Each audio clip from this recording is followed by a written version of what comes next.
बिस्मिल्लाहिर्रहमानिर्रहीम। अस्सलाम वालेकुम नाज़रीन, मैं हूं वकास अज़ीम और आप देख रहे हैं मेरा यूट्यूब चैनल वकास अज़ीम रिपोर्टर के नाम से। आप इसे यूट्यूब पर सर्च कर सकते हैं। सब्सक्राइब करें, लाइक करें और दोस्तों के साथ शेयर करें।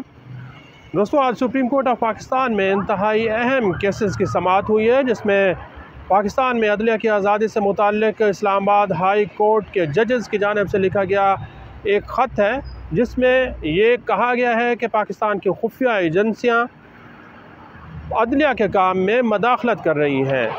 पाकिस्तान के जजेस को आज़ादी के साथ काम नहीं करने दिया जा रहा और जो फ़ैसले किए जाते हैं उसमें भी मदाखलत की जाती है।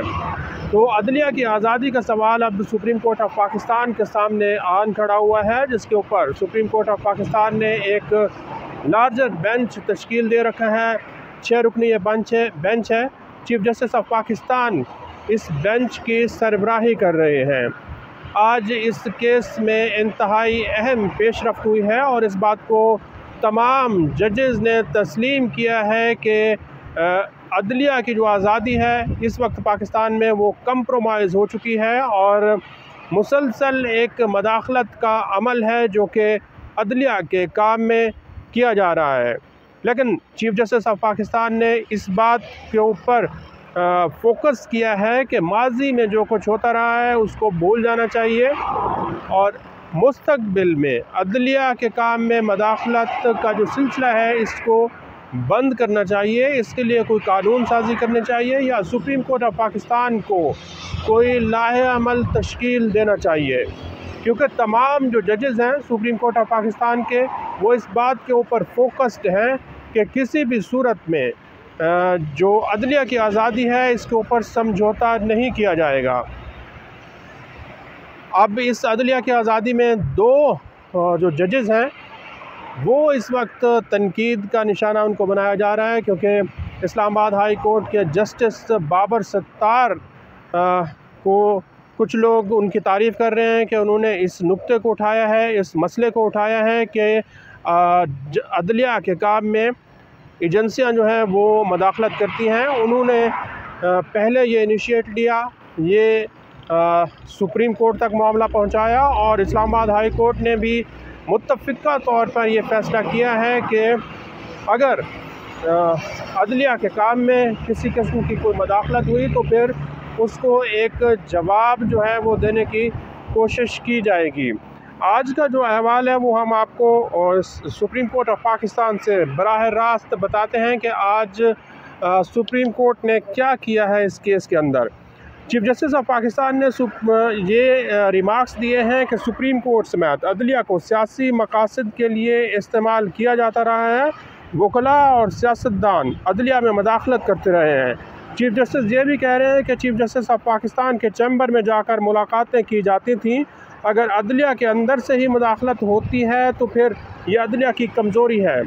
जस्टिस अतर मिनल्ला ने ये नुक्ता उठाया है और जस्टिस अतर मिनल्ला ये भी कह रहे हैं कि इस्लामाबाद हाई कोर्ट के जजेस की तजावीज़ की लाहौर हाई कोर्ट ने तायीद की है। उन्होंने ये भी कहा कि अदलिया में मदाखलत माजी में भी होती रही है और अब भी जारी है, जिस पर जस्टिस मंसूर अली शाह ने ये रिमार्क्स दिए कि आज सुनहरी मौका है कि अदलिया पर दबाव और मदाखलत को हमेशा के लिए ख़त्म किया जाए। जस्टिस मंसूर अली शाह ये भी कह रहे हैं कि हाई कोर्ट खुद कार्रवाई कर सकती थी मगर उसने नहीं की। सुप्रीम कोर्ट इस मामले पर तरीक़ाकार वाज़ेह करती है तो फिर पूरी अदलिया मजबूत होगी। इसके बाद चीफ जस्टिस ऑफ पाकिस्तान ये कह रहे हैं कि मैं जब से चीफ जस्टिस बना हूँ एक भी मदाखलत का मामला मेरे पास नहीं आया। चीफ जस्टिस काजी फ़ायज़ ईसा ये कह रहे हैं कि हम किसी सूरत अदलिया में मदाखलत नहीं होने देंगे। जो माजी में हुआ सो हुआ, लेकिन अब हमें आगे बढ़ना चाहिए। चीफ जस्टिस कह रहे हैं कि मातहत अदलिया के बार्स के सदूर जजेस के चैम्बर में बैठते हैं तो क्या ये मदाखलत नहीं है। जस्टिस मंसूर अली शाह ने रिमार्क्स दिए कि लाहौर हाई कोर्ट की गुजारिशात से मैं ये समझा हूँ कि मदाखलत अब एक खुला राज बन चुकी है। चीफ जस्टिस काजी फ़ायज़ ईसा ने कहा कि मेरे ख़्याल से अदलिया के अंदर से भी मदाखलत होती रही है, क्योंकि जब हम मॉनिटरिंग जज लगाते हैं तो ये भी मदाखलत होती है। चीफ जस्टिस कह रहे हैं कि जब एजेंसियों पर मुश्तमिल JIT बनाते हैं तो ये भी मदाखलत होती है और उन्होंने कहा कि मैंने पहले दिन ही ये वाज़ेह कर दिया था कि अब कोई मदाखलत नहीं होगी। चीफ जस्टिस ये कह रहे हैं कि मेरे दौर में कोई शिकायत नहीं आई, ये शिकायतें पहले के दौर की हैं। मैं बता सकता हूँ कि किस तरह से सुप्रीम कोर्ट अपने फ़ायदे के लिए इस्तेमाल होती रही है। अदलिया की आज़ादी के लिए इसका बाइख्तियार होना भी ज़रूरी है। चीफ जस्टिस कह रहे हैं कि क्या एक चीफ जस्टिस किसी जज को कह सकता है कि केस इस तरीके से चलाएं या उस तरीके से चलाएं। चीफ जस्टिस कह रहे हैं कि अदलिया आज़ाद हो तो मकरान का भाई सिविल जज इतना बाइख्तियार होगा जितना चीफ जस्टिस होता है। ये सारा मामला अदलिया की आज़ादी से मुताल्लिक है। जस्टिस मंसूर अली शाह ने कहा कि अदलिया में मदाखलत के सामने एक आग की दीवार खड़ी करना होगी, हमें बैठकर इस मसला को हल करना होगा। जस्टिस जमाल बंदोखेल कह रहे हैं कि हाई कोर्ट के जजेस को छोड़ें, हमारे साथ जो हो रहा है उसका क्या होगा। जिस पर जस्टिस अतहर मिनल्ला ने कहा कि हमारे मुल्क में सच बोलना बहुत मुश्किल काम है। यहाँ जजेस के ज़ाती मामलात को भी निशाना बनाया जाता है, जजों का डेटा चोरी किया जाता है, जजेस के अहल खाना के ख़िलाफ़ मुहिम चलाई जाती है। जस्टिस मंसूर अली शाह ने कहा कि आज के दौर में जो हो रहा है इसको रोकना होगा। कोई शख्स आज़ादी से अपना मोबाइल भी इस्तेमाल नहीं कर सकता। कभी कहा जाता है इस जगह ना बैठो, कभी जजेस को मोबाइल के इस्तेमाल से रोक दिया जाता है। अगर इस मुल्क में कोई शख्स आज़ादी से बात नहीं कर सकता तो क्या हो रहा है। केस की मज़ीद जो तफसीलात हैं उसमें जस्टिस जमाल बंदोखेल कह रहे हैं कि हमने जो नोटिस लिया उस पर हमारे साथ क्या हुआ। हमें कहा जाता है कि हमें मालूम है कि तुम्हारे बच्चे कहाँ पढ़ते हैं। जस्टिस अतहर मिनल्ला ने ये रिमार्क्स दिए। जस्टिस मंसूर अली शाह ने कहा कि ये क्या हो रहा है कि फ़ोन रख कर बात करो, ये किस किस्म का कल्चर है। जस्टिस मंसूर अली शाह कह रहे हैं कि ऐसा क्यों कहा जाता है कि कोई देख रहा है, कोई नोट कर रहा है, कमरे में डिवाइस लगी है, क्या ऐसा होना चाहिए? क्या ये एक जमहूरी मुल्क में होता है? जस्टिस अतहर मिनल्ला कह रहे हैं कि 2018 में हम पर तनकीद होती रही लेकिन हमने कभी इस पर कुछ नहीं कहा। जजेस का डेटा जो हुकूमती इदारों और नादरा और इमिग्रेशन डिपार्टमेंट के पास है वो लीक हो तो ये दुरुस्त नहीं। जस्टिस अतहर मिनल्ला कह रहे हैं कि जज को ये कहना कि तुम्हारा बच्चा यहाँ पढ़ता है ये सिर्फ एग्जेक्टिव कर सकती है। जस्टिस जमाल खान बंदोखेल कह रहे हैं कि बेंच के 2 मेंबरान को टारगेट किया गया, फैसला एक जज नहीं 10 जज देंगे। आज इस इशू को हल करना ना किया गया तो फिर बहुत नुकसान होगा। जस्टिस मुसर्रत हिलाली ने भी इसमें अपने रिमार्क्स दिए और कहा कि जो तजावीज़ दी गई हैं हाई कोर्ट खुद अमल क्यों नहीं करते, सुप्रीम कोर्ट से इजाज़त तो ले रही हैं। जस्टिस मंसूर अली शाह कह रहे हैं कि मसाइल अंदरूनी हो तो ये फिर बैरूनी मामला बन जाता है। बलूचिस्तान की अदलिया ने इस मामले पर जवाब नहीं दिया। जस्टिस अतहर मिनल्ला ने कहा कि जजेस पर दबाव डाला जाता है, अदलिया पर दबाव डालकर मर्ज़ी के फैसले लिए जाते हैं।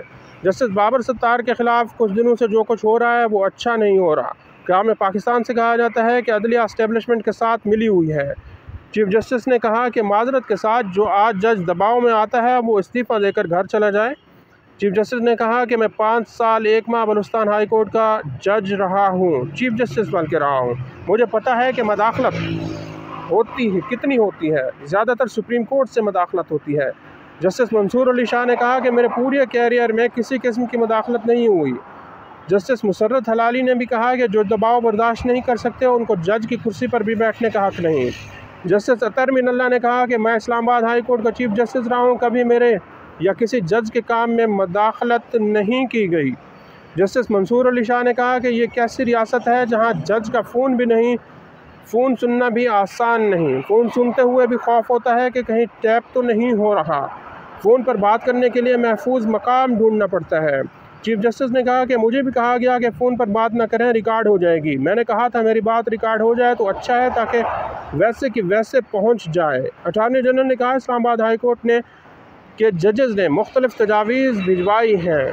अटॉर्नी जनरल ने यह भी कहा कि हाई कोर्ट की तजावीज़ में यह भी है कि एजेंसियों के एहलकारों को अदालत में दाखिल ना होने दिया जाए। चीफ जस्टिस ने कहा कि पेशावर वाले जजेस साहिबान ने कहा कि अगर फैज़ाबाद धरना फैसले पर अमल दरामद होता तो आज ऐसे हालात ना होते। चीफ जस्टिस ने कहा कि आप बताना पसंद करेंगे कि इस फैसले के ख़िलाफ़ किस किस ने नज़रसानी की दरख्वास्त दी है। चीफ जस्टिस के इंतहाई अहम रिमार्क सामने आए हैं जिसमें वो ये कह रहे हैं कि अब मैं आपको बताता हूँ कि मदाखलत अंदरूनी कैसे होती है। 4 साल से ज़ायद नज़रसानी दरख्वास्तें समाअत के लिए मुकर्रर ही नहीं हुई। कोई वजाहत है कि क्यों नज़रसानी दरख्वास्तें समाअत के लिए मुकर्रर नहीं हुई? क्या फैज़ाबाद धरना नज़रसानी दरख्वास्तें भी खुफिया इदारों ने मुकर्रर नहीं होने दी? क्या इसके लिए भी एग्जेक्टिव ज़िम्मेदार है? यहाँ पार्लियामेंट को अपना किरदार अदा करना होगा। एजेंसी समेत हर इदारे में लोग अच्छे बुरे होते हैं। किसी इदारे से कोई मसला है तो कानून साजी कर लेनी चाहिए। जस्टिस अतर मिनल्ला ने कहा कि एजेंसियाँ एग्जेक्टिव के मातहत हैं, पार्लियामेंट को इस हवाले से कानून साजी करनी चाहिए। वज़ीर आज़म अपने मातहत इदारों को अहकामात जारी कर सकते हैं। जस्टिस अतर मिनल्ला ने यह भी कहा कि हमें अफवाज पाकिस्तान का इमेज भी बरकरार रखना है और हमारी फ़ौज हमारी सरहदों की हिफाजत है। अफवाज का इमेज बरकरार रखना हमारे लिए बहुत अहम है। अफवाज पाकिस्तान और दीगर कानून नाफज करने वाले इदारों ने कुर्बानियाँ दी हैं। आगे बढ़ें और उसमें जस्टिस अतर मिनल्ला ये कह रहे हैं कि इंटेलिजेंस इदारे वज़ीर आज़म के मातहत होते हैं। इंटेलिजेंस इदारे कुछ करते हैं तो इसकी ज़िम्मेदारी वज़ीर आज़म और उनकी काबीना पर होती है। चीफ जस्टिस ने कहा कि फैज़ाबाद धरना फैसले के बाद मेरे ख़िलाफ़ रेफरेंस लाया गया। चीफ जस्टिस कह रहे हैं कि दुनिया को क्या नहीं पता था कि उस वक्त मुल्क को कौन चला रहा था, मगर शायद आप लोगों ने उन्हें बचाना था या शायद नहीं। चीफ जस्टिस ने कहा कि कोई मेरी ज़ात पर उंगली ना उठाए। मैंने लिख कर दिया था कि जनरल फैज़ हमीद रेफरेंस के पीछे थे। मेरी अहलिया ने भी पुलिस स्टेशन में अपना बयान दिया था। चीफ जस्टिस कह रहे हैं कि जब लोग पटड़ी से हट जाएँ तो फिर कानून साजी की ज़रूरत पड़ जाती है। हुकूमत आखिर कब तक कानून साजी करेगी? जब तक पार्लियामेंट मजबूत नहीं होगी दूसरी ताकतें मजबूत बनती रहेंगी। इस तरह ये इंतहाई अहम केस जो है अब इसकी समाअत 7 मई तक चली गई है और चीफ जस्टिस ये कह रहे हैं कि ब्यूरोक्रेसी को भी फ़ोन आते हैं कि इस तरह के फ़ैसले कर लिए जाएँ, उस तरह के फ़ैसले कर लिए जाएँ। प्रेशर कभी इदारों पर आता है और कभी अदलिया पर आता है। जस्टिस अतर मिनल्ला कह रहे हैं अब इस इंतहाई अहम केस में सेनेटर फैसल वाडा की भी एंट्री हो चुकी है और उन्होंने इस्लामाबाद हाई कोर्ट के चीफ जो रजिस्ट्रार हैं उनको ख़त लिखा है और उनको ये कहा है कि जस्टिस बाबर सत्तार और उस वक्त के जो चीफ जस्टिस थे अतर मिनल्ला, उनके दरमियान जो इंफॉर्मेशन का तबादला हुआ था, जो जस्टिस बाबर सत्तार ने ये चीफ जस्टिस को बताया था कि उनके पास अमेरिका का ग्रीन कार्ड है, उनके बच्चे अमेरिका में रहते हैं, उनको अमेरिका जाने के लिए किसी के वीज़े की ज़रूरत नहीं है। अगर उन्होंने chief justice of Islamabad high court को ये सब बताया था तो ये इंफॉर्मेशन अब सेनेटर फैसल वाडा मांग रहे हैं कि उनके हवाले कर दी जाए। अब ये जो केस है इंतहाई अहम मरहले में दाखिल हो चुका है और अब इसकी समाअत 7 मई को होगी। तो 7 मई को भी हम आपको बताएंगे कि मज़ीद इसमें क्या होता है। आज के लिए इतना ही। इस वीडियो को आप कमेंट सेक्शन में जाकर लाइक कर सकते हैं और अपनी राय का भी इज़हार कर सकते हैं। बहुत बहुत शुक्रिया।